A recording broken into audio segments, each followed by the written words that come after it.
one right down here. Go for it. Like I mentioned to you, Alan, after you gave your speech, why don't you pound on that one? Yeah. But before I comment, I'd also like to just say how delighted and proud I am to be with the other candidates in this room. Kurt Bills, Melissa, Dwayne Thomas here as office holder. I mean, you've got great people. Former Representative Randy Demmer, you've got some really good people that you're working with. On the issue of the deficit, are we spending our kids' money? Yes. But it's more than that.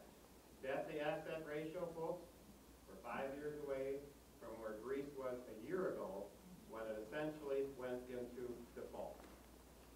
That's where we are. And you don't read that in the front page of the Rochester paper.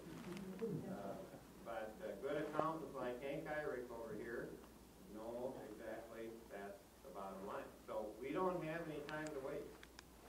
This is it. All right? This is it. We have to win this election. All right? Are we all on the same page? Yes.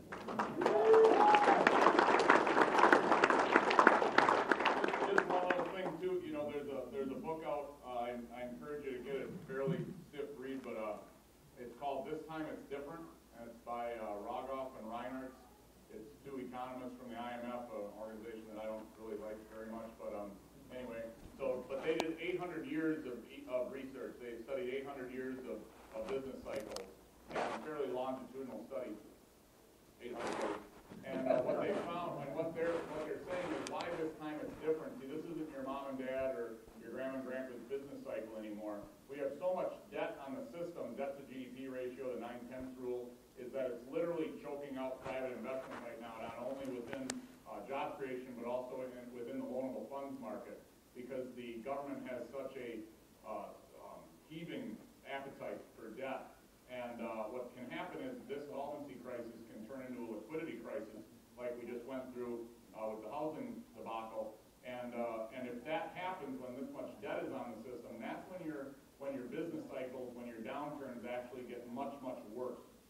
So it begins snapping harder and harder because you have this much debt on the system. So, and again, this year alone with the G8, the largest 8 economies in the world, $7.6 trillion will need to roll over. So that means that these governments will need to replace this debt with new debt. That's why you saw today, if you read the Wall Street Journal on the front page, the top article was about the Bank of Japan now entering its round of quantitative easing because it has to keep up with the rest of the world. If the European Union, if the ECB wants to print money or quantitatively ease, and America is going to print money or quantitatively ease, Japan, which has a mercantilist economy and is reliant upon exports, they have to print money as well to keep their yen down in value so that people are still attracted to their goods. Brazil, Turkey, all of these other central banks are doing the same thing. This has never worked. If 17 and 18-year-olds with, and again, guys, I'm an educator, not an indoctrinator. We study Marxism, we study Keynesianism, we study Austrian school, we study all schools of economic thought in my room. That way I'm a legitimate teacher. They know that I have an R behind my name, so they'll listen to me if I teach them everything, the ups and downs of all the schools. So, but when high school kids come to you and they say, this has never worked, ever. Printing money has never worked to spur economic growth. Money management, monetary policy can be looked at as something like Milton Friedman talked about with a monetary rule, but that's a whole other discussion, so sorry to go on.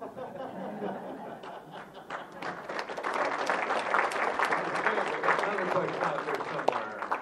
In the back. How long can the Federal Reserve print money to buy federal bonds? How long will that work? How much time do we have?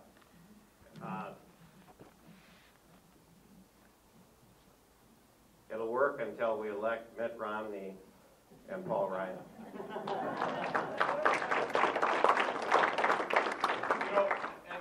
Clearly you can't put it. It's not. It'll last for 3,427 hours and 2 minutes. No, you can't say specifically because you can't time things out. America is still the world reserve currency. That means people will want our dollar.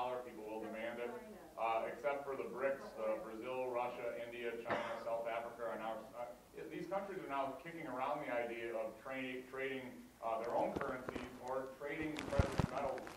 So that is out there. And sometimes when you, as Republicans, let me tell you something. If we don't figure out how to run on monetary policy and win, there's something wrong. Every place that I go, people come up and ask me, without knowing my history, and if you know me and you know my history, you know that I have some strong opinions on this. Whether it's a pizza ranch or being in a retirement community, it doesn't matter where I go, somebody comes up to me and asks me about, explain to me, why is it bad to print money? And I'm just, my heart just leaps because I'm like, oh yay, I get it. I'm actually a guy who carries around, so sorry. I have 2 quarters. I can fill up my gas tank with one of them. And I always show this to my kids in my econ class. So the one's from 1964. So the 1 quarter's 1 quarter silver. I could fill my tank up with it right now. Well, can't fill up the tank for the 12-passenger minivan. That's $120 now, thanks to our energy policy. But what the Federal Reserve will do, they will continue. It's called repression. It's financial repression. What is happening right now? Because that debt needs to roll over. We have 2.7 trillion of that debt. That 7.6 that I mentioned. America needs to roll that over this year. That's why they're so engaged in artificially manipulating the interest rate down. They have to keep it down.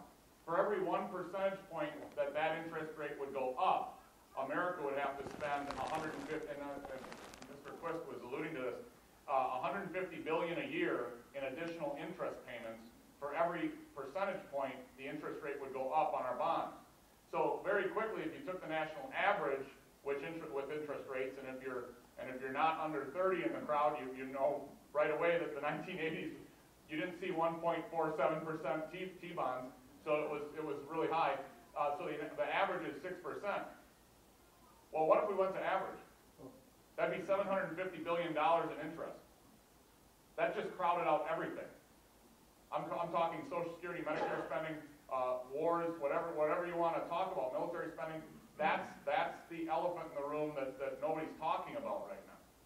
That is the key. We can talk about fiscal policy, and the deficit is definitely something that we need to we need to bring it down, folks, quickly.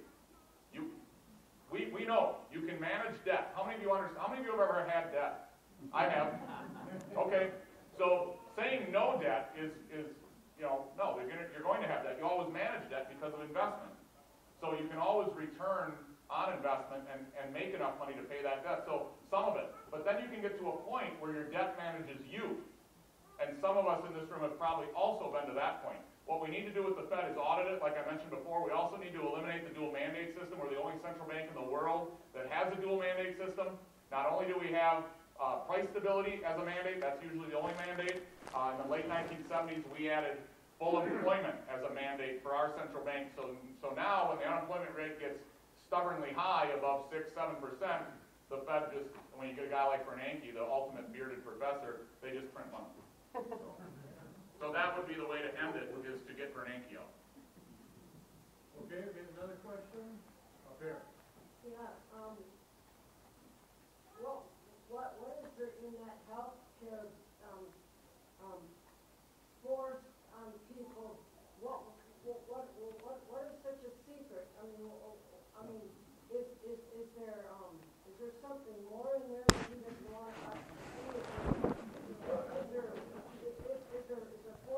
is there forced sterilization or is there euthanasia? Because as a voter, we all need to know what's in the agenda and what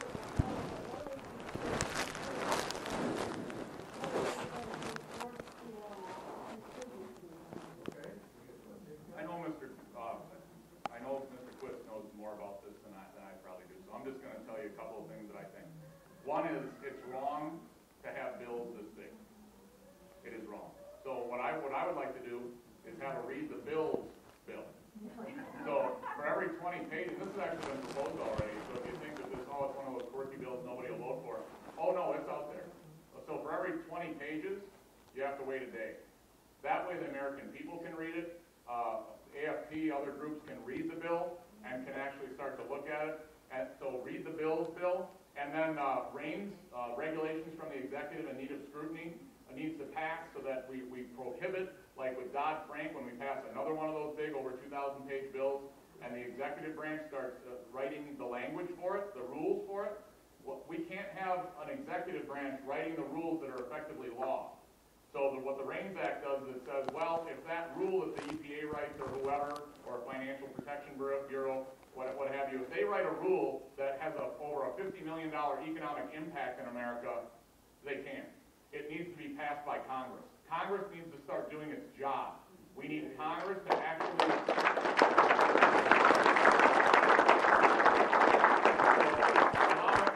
I'll just say that. I think when you pass bills this big, nobody knows what they are until they pass.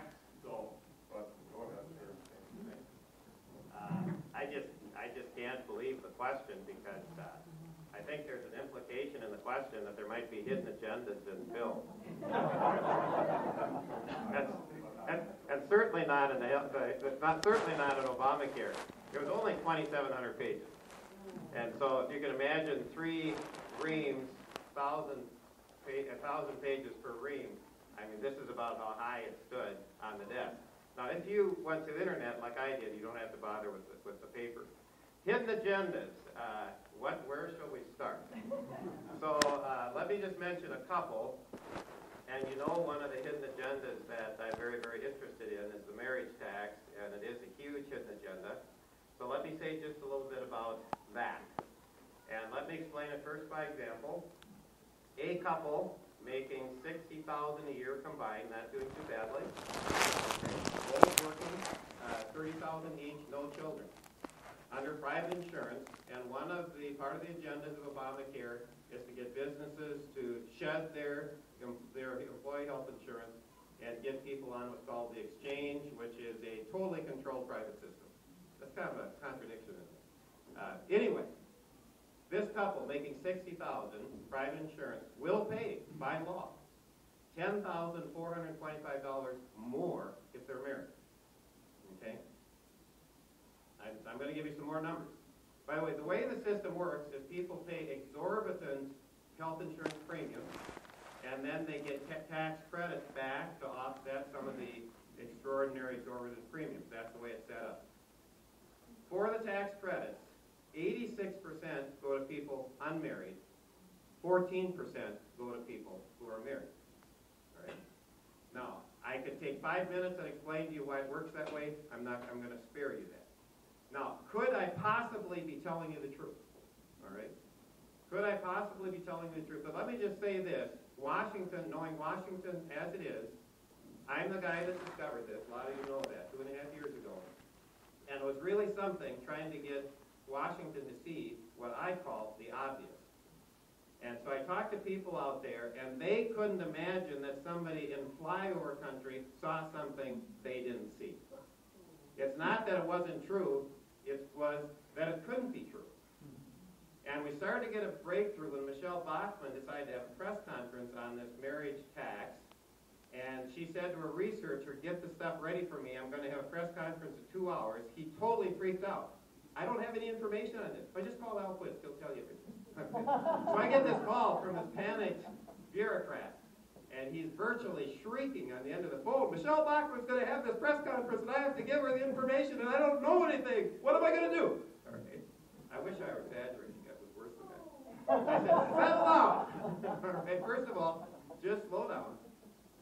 And I said, you have the bill in front of you? Yes. Do you have a calculator? Yes. Do you have a pencil? We're set. All right. We're good. Go to this section of the bill, okay? This paragraph, look at this, okay? Now we're going to go to this part of the bill. Do you have your calculator? Yes. Take this number, multiply it by this number, this, etc. After about 2 minutes, he said, so that's how it works. Yeah. That's how it works. It is not difficult, folks. It's not difficult.